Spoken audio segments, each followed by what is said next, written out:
오늘 저는 역대하 20장 20절과 23절에 있는 말씀을 중심으로 찬양은 인생을 변화시킨다라고 하는 제목으로 말씀을 증거합니다. 여러분, 찬양이라고 하는 것은 하나님께서 이 땅에 나타나신 일들에 대한 부분을 높여드리는 거예요. 그래서 이 찬양이라고 하는 것은 아무나 하는 것이 아니라 예수 믿는 사람들의 특권이기도 합니다. 찬양은 위대한 능력이 있는데 이 찬양은 사람을 변화시키고 또 찬양을 듣는 사람도 감동이 되어서 하나님께 영광 돌리는 능력으로 존재하기도 합니다. 우리가 이 시편에 보면 150편이 있는데 75편을 하나님의 영감을 통해서 작성한 사람이 다윗이라고 하는 사람입니다. 근데 이 다윗이라고 하는 사람은 이 75편의 내용을 살펴보게 되면 거의가 다 하나님의 드러난 일들, 자기에 향하셔 나타난 일들에 대한 부분을 찬양하기도 합니다. 물론 다윗이라고 하는 사람도 저와 여러분과 똑같은 사람이기 때문에 다윗도 실수하고 넘어지고 깨어지고 엎어지기도 했습니다. 그런데 그럴 때마다 이 다윗이라고 하는 하나님의 사람은 늘 하나님께 매달렸고 또 간구했고 회개했고 또 하나님 앞에 영광을 돌렸습니다.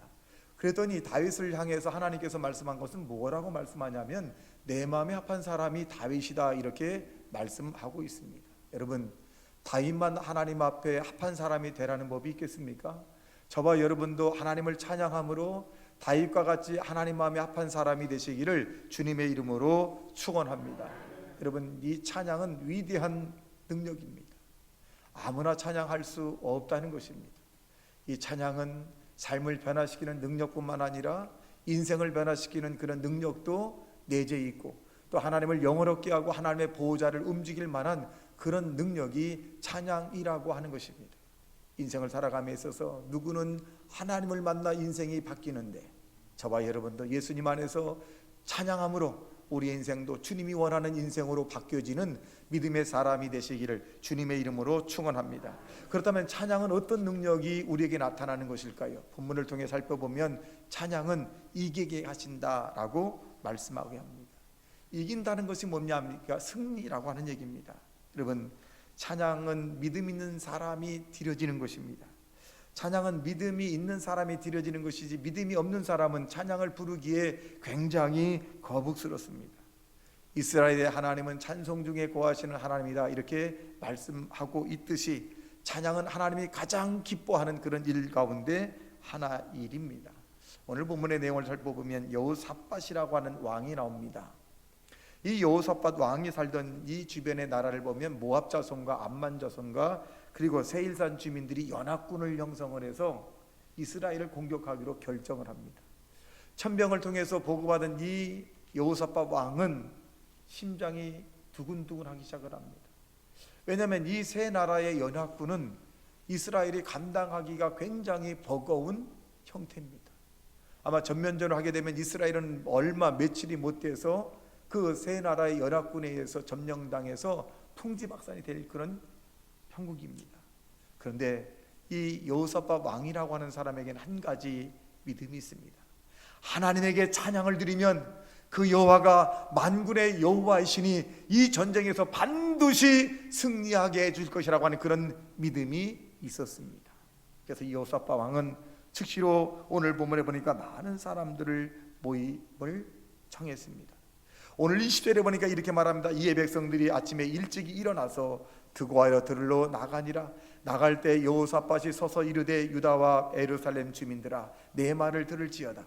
너희는 너희 하나님인 여호와를 신뢰하라. 그리하면 견고히 서리라. 그의 선지자들을 신뢰하라. 그리하면 형통하리라 하고, 이 여호사밧 왕은 이 땅에 살아가는 동안에 형통이라고 하는 것은 하나님의 선지자의 말을 들을 때 또 하나님이 함께 할 때 이루어진다라고 하는 그런 철두철미한 믿음을 가진 사람이 바로 이 여호사밧 왕이라고 하는 사람입니다. 이 여호사밧 왕은 백성들과 상의합니다. 모압과 암몬과 세일산 주민들이 우리를 공격하러 오는데 우리는 어떻게 할까요? 그랬을 때 이 여호사밧 왕은 사람의 의견을 종합하여 이런 결정을 내립니다. 우리가 노래하는 자를 택하여 거룩한 예복을 입히고 군대 앞에서 행진하게 하여 여호와를 찬송하여 이르기를 여호와께 감사하세 그의 인자하심이 영원하도다 하게 하였더니 라고 말합니다. 즉 내용을 살펴보면 여호사밧 왕은 백성들과 상의해서 거룩한 레위 족속을 뽑아서 그들에게 거룩한 손을 입혀서 군인들보다 앞장서 나가 하나님께 감사하고 하나님을 찬양하게 하자라고 하는 그런 의견을 모았습니다. 그리고 그대로 실천합니다. 여러분, 이 여호사밧 왕이 이런 결정을 내리고 난 다음에 보니까 22절에 이렇게 말씀해 주고 있습니다. 그 노래와 찬송이 시작될 때 여호와께서 복병을 두어 유다를 치러 온 암몬 자손과 모압과 세일산 주민들을 치게 하심으로 그들이 패하였으니 곧 암몬과 모압 자손이 일어나서 세일산 주민들을 쳐서 진멸하고 세일산 주민들을 멸한 후에는 그들이 서로 쳐 죽였더라. 자중질환이 난 거예요. 모압과 암몬 사람이 세일산을 치고 서로가 또 자중질환이 일어나서 서로가 치고받고 해서 서로가 죽였더라. 왜 이런 결과가 나왔을까요? 바로 여호사밧 왕의 계략이었습니다. 하나님을 영화롭게 하자, 하나님을 찬송으로 영화롭게 하자, 그러면 우리가 반드시 승리할 수 있다라고 하는 이런 전략입니다. 전쟁사에서 이렇게 총칼이 먼저 나가지 않고 찬양대가 먼저 나가 찬양을 드리는 전쟁이 있었을까요? 여호사밧 왕은 하나님을 알고 있습니다. 하나님은 찬양을 기뻐하시는 분이다. 하나님을 찬양을 통해서 기뻐하시면 하나님이 우리 나라를 지켜줄 것이고 우리를 견고히 서게 해줄 것이다 라는 그런 믿음을 가졌습니다. 사랑하는 성도 여러분, 저와 여러분 이 땅에 사는 동안에 승리하고 싶지 않은가요? 여러분의 힘으로 세상을 살아갈 때 얼마큼 승리하셨나요? 여러분의 지혜와 지식으로 세상을 살아갈 때 얼마나 여러분 이겼나요? 얼마나 행복하셨나요? 얼마나 즐거우셨나요? 얼마나 여러분이 원하는 일들이 이루어지셨나요? 성경은 우리의 힘으로 세상을 살아가지 말라라고 말씀합니다. 여호와를 의지하고 여호와를 힘입어 세상을 살아가라라고 말씀하고 있습니다. 저와 여러분이 여호사밧 왕처럼 하나님을 영화롭게 하기 위한 찬송을 앞장 세운다면 여러분이 꿈꾸고 계획하고 바라고 원하는 것들을 우리 하나님께서 너희가 먼저 그의 나라를 구하면 이 모든 것을 너희에게 더하신다고 하는 것처럼 여러분의 마음의 소원이 이루어질 줄로 믿는 하나님의 사람이 되시기를 주님의 이름으로 축원합니다. 사랑하는 성도 여러분, 찬양은 우리의 삶을 형통하게 만들기도 합니다. 이 찬양은 바로 하나님을 가장 기쁘게 하는 일이기 때문에 그렇습니다. 찬양을 드리지 않고 하나님에게 응답을 받길 원하고 계십니까? 찬양을 드리지 않고 내 삶이 형통하길 원하십니까? 찬양을 드리지 않고 내 삶이 윤택해지길 원하십니까? 여러분, 너희는 먼저 그의 나라와 그 일을 구하라. 그러면 이 모든 것을 너희에게 더하시리라고 말씀한 것처럼 여러분, 부활의 주간을 맞이해서 저와 여러분이 하나님께 마음껏 하나님의 하신 일을 나타내는 찬양을 드리기를 주님의 이름으로 축원합니다. 다윗이라고 하는 사람은 찬양을 통해 하나님께 영광을 돌렸는데 그는 외로울 때도 찬양을 했고 괴로울 때도 찬양을 했고 쫓겨다녔어도 찬양을 했고 배고파도 찬양했고 또 어려울 때도 찬양했습니다. 즐거울 때도 찬양했고 슬플 때도 찬양했습니다. 그는 사나 무엇을 하든지 간에 하나님이 나와 함께 하기 때문에 이 찬양을 통해서 자기의 인생의 삶을 변화시켜 줄 걸로 믿고 찬양했기 때문에 그의 결국은 하나님이 동행하는 놀라운 역사가 다윗의 삶의 역사를 통해서 나타나고 있었습니다. 여러분, 다윗은 하나님을 영화롭게 함으로 하나님의 뜻을 이뤘던 것처럼 우리는 찬양이라고 하는 도구로 하나님을 영화롭게 해야 합니다. 여러분, 우리가 마귀와 싸워서 이기는 무기가 무엇일까요? 찬양입니다. 여러분이 마음속에 아무리 미워하지 않으려고 해도, 분노를 내지 않으려고 해도, 음란과 음욕을 품지 않으려고 해도, 거짓말을 하지 않으려고 해도 여러분은 지속적으로 그렇게 생겨날 수밖에 없습니다. 왜? 그것은 우리가 이길 만한 능력이 없습니다. 그러나 이 우리 안에 있는 이 더러운 것들을 이겨낼 수 있는 것은 바로 찬양을 하게 되면 우리 안에 있는 분노와 거짓과 음란과 그리고 세속적인 것들이 떠나간다는 사실을 믿게 되기를 주님의 이름으로 축원합니다. 여러분의 힘으로 세상을 이기려고 하지 마십시오. 여러분의 힘으로 세상을 헤쳐나가려고 하지 마십시오. 하늘과 땅을 여신 전능하신 하나님, 그와 함께 세상을 이겨나가는 믿음의 사람이 되시기를 주님의 이름으로 축원합니다. 둘째로, 찬양은 문제를 해결하는 능력이 있습니다. 찬양은 흔히들 이렇게들 얘기합니다. 찬양은 곡조 있는 기도다라고 얘기합니다. 여러분, 기도라고 하는 것은 어떻게 보면 어렵다라고 생각할 수도 있습니다. 그런데 찬양은 그 의미를 되새기면서 하나님 앞에 영광을 돌리면 그것이 바로 기도가 되는 것입니다. 여러분, 미움과 원망과 불평과 탄식, 괴로움이 있을 때 찬양을 불러보세요. 놀라운 일이 생깁니다. 미움과 원망과 불평과 탄식이 찬양을 부를 때 싹 사라져 나가고, 어느새 내 마음속에 불쌍한 마음과 그리고 사랑하는 마음과 그리고 궁일이 여기는 마음이 나도 모르게 찬양을 통해서 내 안에 임재하게 된다는 사실입니다. 여러분, 그러므로 우리 마음속에 이런 미움과 원망과 불평과 탄식이 달아나야 우리 안에 하나님께서 원하시는 뜻이 우리의 삶을 통해서 열매가 맺어지게 되는 것입니다. 여러분, 곡조 있는 찬양, 기도, 문제 해결받기를 원한다면 여러분이 하는 찬양을 하나님께 올려드리기를 주님의 이름으로 축원합니다. 바울과 실라가 빌립보의 감옥에 갇혔습니다. 너무 억울하게 갇혔습니다. 왜? 바울과 실라의 제명은 복음을 증거하다가 소란하게 만들었다라고 하는 제명입니다. 여러분, 주님 사업하다가 옥에 갇혔으니 얼마나 고통스럽겠어요. 얻어맞기도 하고 또 갖가지 비웃음과 조롱의 말을 다 들은 바울과 실라. 그럼에도 불구하고 이 바울과 실라는 밤중쯤 하나님에게 찬양과 기도하기 시작을 합니다. 얼마나 열정적으로 하나님 앞에 찬양을 드렸을까요? 얼마나 하나님을 사랑하는 마음으로 찬양을 드렸을까요? 그럴 때 하나님의 보좌가 움직였습니다. 그리고 그 감옥에 성령에 감동되어 땅이 지진한 것처럼 뒤흔들리기 시작했습니다. 성령에 충만한 사람들의 찬양이 감동을 일으킨 것입니다. 그들은 하나님을 향해 찬양을 하였고, 그들의 찬양이 하나님을 감동시켰고, 하늘의 보좌를 움직였고, 지진이 나서 그들은 기적의 역사가 나타난 것을 알 수 있습니다. 손에 착고에 자했던 것이 열리기 시작했고, 감옥문이 열리기 시작을 했습니다. 인간으로는 상상할 수 없는 일들이 찬양의 결과로 나타나고 있었습니다. 여러분, 찬양은 해방을 시키는 권세가 있습니다. 찬양은 우리를 자유를 주는 권세가 있습니다. 찬양은 가정의 슬픔과 사업의 실패를 완성시키는 놀라운 일들이 찬양 안에 있다라고 하는 것입니다. 여러분, 바울과 실라가 빌립보 감옥에서 곡조 있는 기도인 찬양을 부를 때 자유와 해방을 얻은 것처럼, 우리의 삶 속에 슬픔과 우울한 생각이 들 때마다 여호와를 찬양하고 여호와를 높이는 저와 여러분 되시기를 주님의 이름으로 축원합니다. 여러분, 기도는 어떻게 보면 막연할 때가 있어요.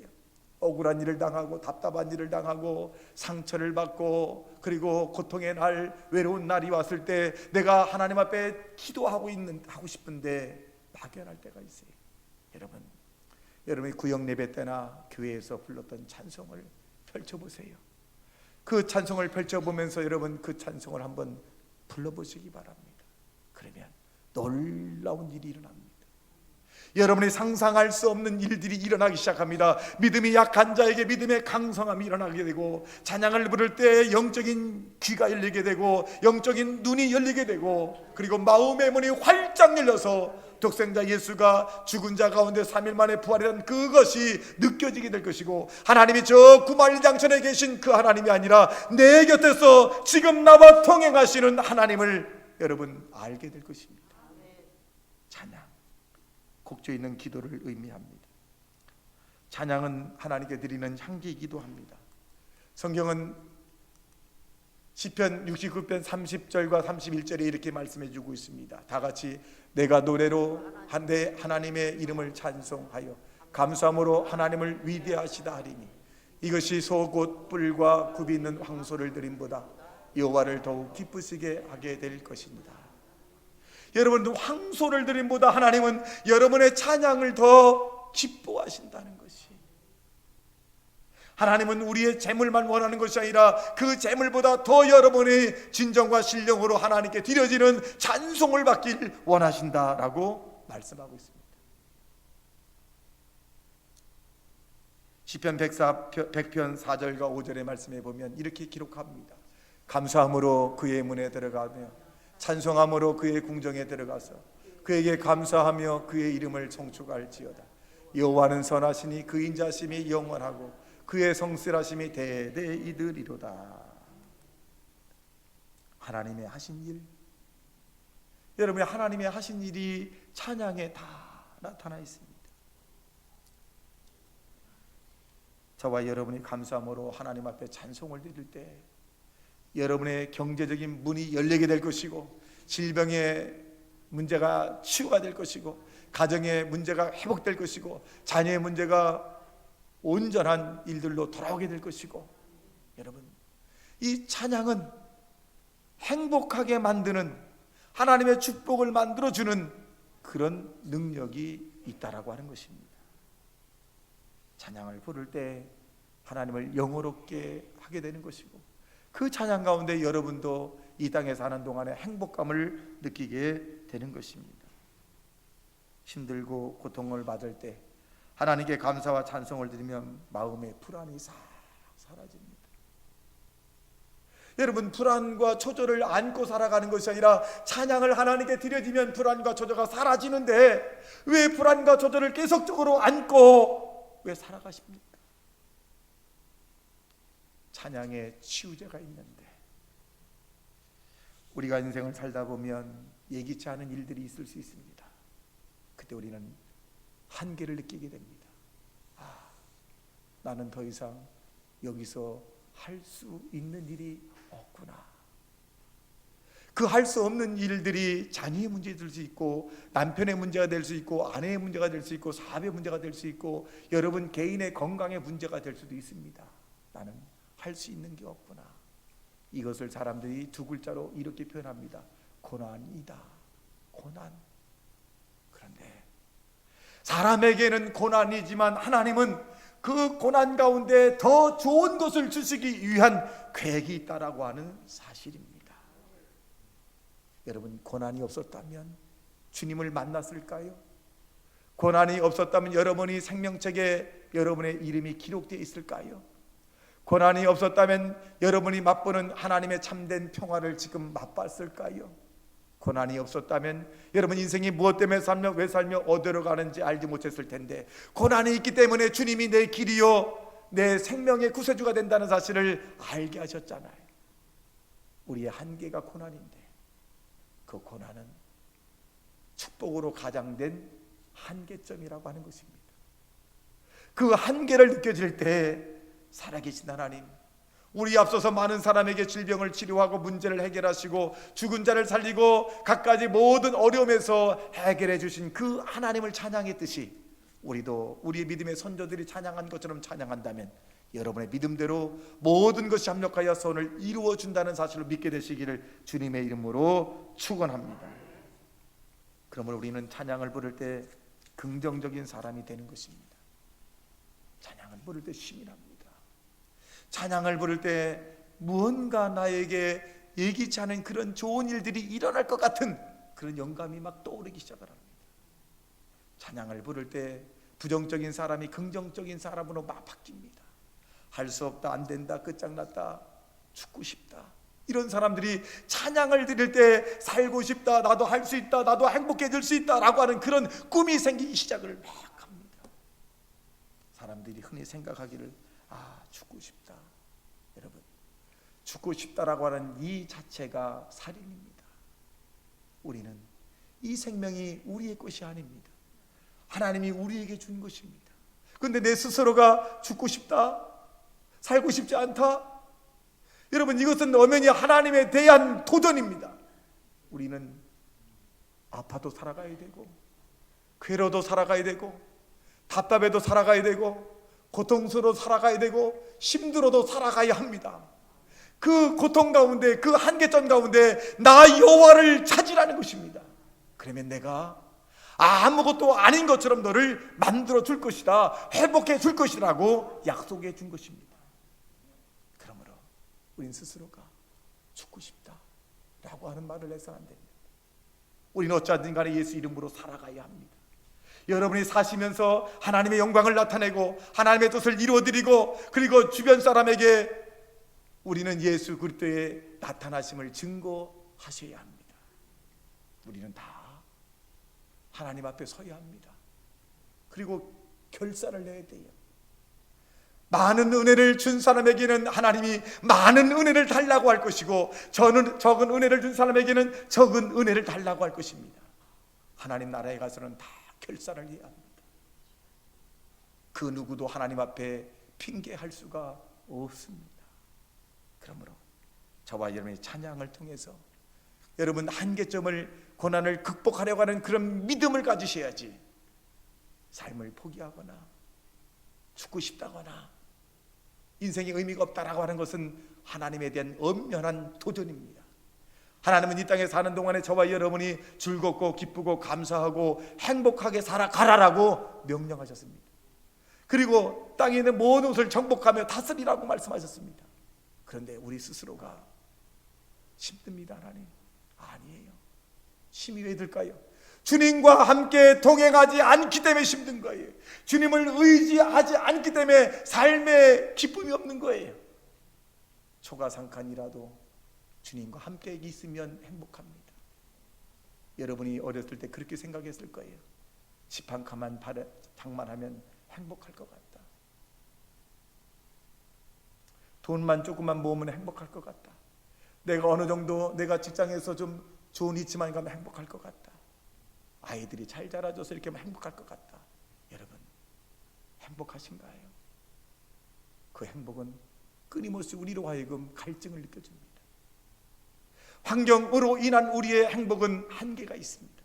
그러나 초가상칸을 살아도 몸이 좀 불편해도 경제적인 능력이 좀 없어도 명예가 좀 없어도 소유가 좀 없어도 주님이 나와 함께하면 그곳이 천국이고 주님이 나와 함께하면 행복한 것입니다. 이게 진정 행복한 것이에요. 여러분 찬양은 이와 같이 우리로 하여금 행복을 가져온다는 사실로 믿어 찬양하는 하나님의 사람이 되시기를 주님의 이름으로 축원합니다. 마지막 세 번째로 찬양은 구원을 이루어준다. 구원이라고 하는 말은 무슨 말이냐? 건전이었다 이 말입니다. 저와 여러분이 찬양은 당연히 해야 될 의무입니다. 왜? 저와 여러분 이 땅에 사는 동안에 얼마나 많은 죄악을 저질렀나요? 알고 지은 죄, 모르고 지은 죄, 입으로 지은 죄, 마음으로 지은 죄, 귀로 지은 죄, 눈으로 지은 죄가 얼마나 많을까요? 이런 죄를 예수님께서 십자가에서 여러분의 과거, 현재, 미래 죄를 다 청산하기 위해서 그가 몸을 내어 맡기셔서 나 대신에 여러분 죄 대신에 감당하셨잖아요. 우리는 다 양 같아서 그릇 제 길로 갔거늘 여호와께서 우리 무리의 죄악들을 예수님에게 담당시키셨다고 말했습니다. 여러분 우리 죄를 담당한 사람이 누구 있나요? 우리 죄를 담당해 주신 그 예수님을 우리는 찬양해야 되지 않겠습니까? 죽어야 마땅하고 버림받아 마땅하고 못났고 영원히 저주받아 영원히 지옥 가운데 있어야 될 저와 여러분을 위해서 주님이 대신 십자가를 지셨으니 우리는 이 땅에 사는 동안에 너무나 고마운 예수님, 나 같은 죄인을 살리신 그 예수님에게 우리는 당연히 찬양을 해야 하지 않을까요? 여러분 찬양은 구원받은 사람의 당연한 도리라고 하는 것입니다. 시브리 13장 15절에 보면 이렇게 말씀해 주고 있습니다.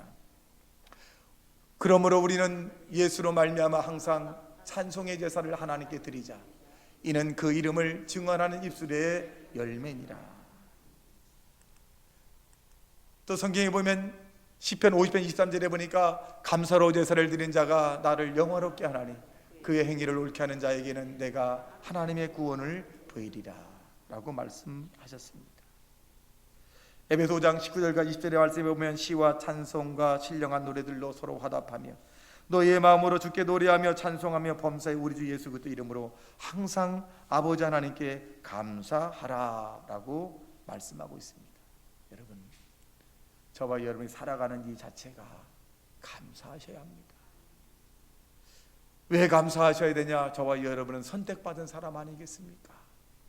수많은 사람 가운데, 모리알던 사람 가운데 저와 여러분을 선택해서 너는 내 백성이다, 내가 너를 사랑한다, 내가 너를 도울 것이다, 너는 내게 의지하고 나를 바라봐라, 두려워하지 말라, 놀라지 말라, 내가 너와 함께 할 것이니라, 내가 너를 의로운 오른손으로 내가 너를 붙들리라, 너는 내게 부르짖으라, 내가 응답하겠고 내가 알지 못하는 크고 비밀한 일을 내게 보여주리라 라고 말씀하십니다. 여러분, 우리는 하나님에게 구원받은 자답게 찬송에 힘쓰는 하나님의 사람이 되어야 합니다. 성경은 우리에게 이렇게 말씀해 주고 있습니다. 이사야 43장 21절에 보면 다 같이 이 백성은 내가 나를 위하여 지었나니 나를 찬송하게 하려 함이니라. 여러분, 우리는 당연히 찬송해야 돼요. 당연히 우리가 찬송을 드릴 때 우리의 마음이 뜨거워지지 않습니까? 찬송을 드릴 때 나도 모르게 믿음이 막 생겨나지 않습니까? 찬송을 드릴 때 나도 모르게 감사가 나오지 않습니까? 찬송을 드릴 때 그 기쁨과 감격이 흘러나오잖아요. 이는 하나님은 구만리장촌에 계신 것이 아니라 바로 우리 안에 찬송 중에 거하시는 분이라는 사실을 입증하고 있는 것입니다. 여러분, 찬송을 들을 때 마음이 뭉클하지 않으셨나요? 찬송을 들을 때 여러분 마음이 좀 행복하고 편안한 그런 느낌이 없었나요? 찬송을 들을 때 왜 내가 저렇게 살았는가 후회되는 그런 일들이 떠오르지 않았나요? 목사님, 그 찬송을 들으면 누구나 그런 사람이 되는 거 아닐까요? 아닙니다. 하나님이 우리에게 영적인 영안을 열어줘야 찬송이 귀에 들리게 되고 마음에 들리게 되어서 내 자신을 바라볼 수 있게 하는 것이 찬양입니다. 불신자에게 아무리 찬양을 드려줘도 영안의 눈이 갇힌 사람에게는 그것은 그냥 노래일 뿐입니다. 마음의 울림판이 없다는 것입니다. 그런데 하나님의 선택받은 사람은 찬송을 들을 때 그 마음판에 울림이 생기기 시작을 합니다. 하나님, 내가 잘못했네요. 내가 주님대로 살지 못했네요. 내가 뒤돌아보니까 너무 바보처럼 살았네요. 세월을 너무 허송세월 보냈네요. 내가 너무 육적으로 살았네요. 이런 울림판의 떨림은 바로 하나님의 성령이 우리에게 주시지 않으면 일어나지 않는다는 것입니다. 그러므로 여러분은 선택받은 자라고 하는 것입니다. 시편 150편 1절과 6절에 이렇게 말씀해 주고 있습니다. 할렐루야, 그 성소에서 하나님을 찬양하며 그의 권능을 궁창에서 찬양할지어다. 그의 능하신 행동을 찬양하며 그의 지극히 위대하심을 찬양할지어다. 나팔 소리로 찬양하며 비파와 수금으로 찬양할지어다. 소고치며 춤추며 찬양하며 전악과 퉁소로 찬양할지어다. 큰 소리 나는 재금으로 찬양하며 높은 소리 나는 재금으로 찬양할지어다. 호흡이 있는 자마다 여호와를 찬양할지어다. 할렐루야. 찬양은 하나님이 하신 일을 나타내는 것이에요. 여러분에게 하나님이 하신 일을 나타내십시오. 나에게 은혜를 주었다면 찬양으로 갚으십시오. 여러분에게 편안을 주었다면 찬양으로 갚으십시오. 여러분에게 하나님께서 구원의 은총을 여러분이 확신한다면 찬양으로 갚으십시오. 찬양은 하나님이 받으신다 그랬어요. 찬양을 통해서 여러분 인생이 변하는 놀라운 역사가 나타나길 주님의 이름으로 축원합니다. 찬양을 드리면 드릴수록 우리 입술이 변합니다. 찬양을 드리면 우리의 생각이 변합니다. 찬양을 드리면 우리의 마음이 변합니다. 찬양을 드리면 우리의 삶이 변하게 되어 있습니다. 찬양은 하나님 것이기 때문에 그렇습니다. 여러분, 우리도 다른 사람처럼 주님을 만나는 경험을 해보고 싶지 않을까요? 주님을 만난 사람들이 하나님을 찬양하듯이 저와 여러분이 찬양하다가 주님을 만나서 여러분의 인생이 변하고 삶이 행복해지고 그리고 병듦이 치료가 되고 문제가 해결되는 놀라운 역사가 찬양을 통해서 나타나게 되시기를 주님의 이름으로 축원합니다.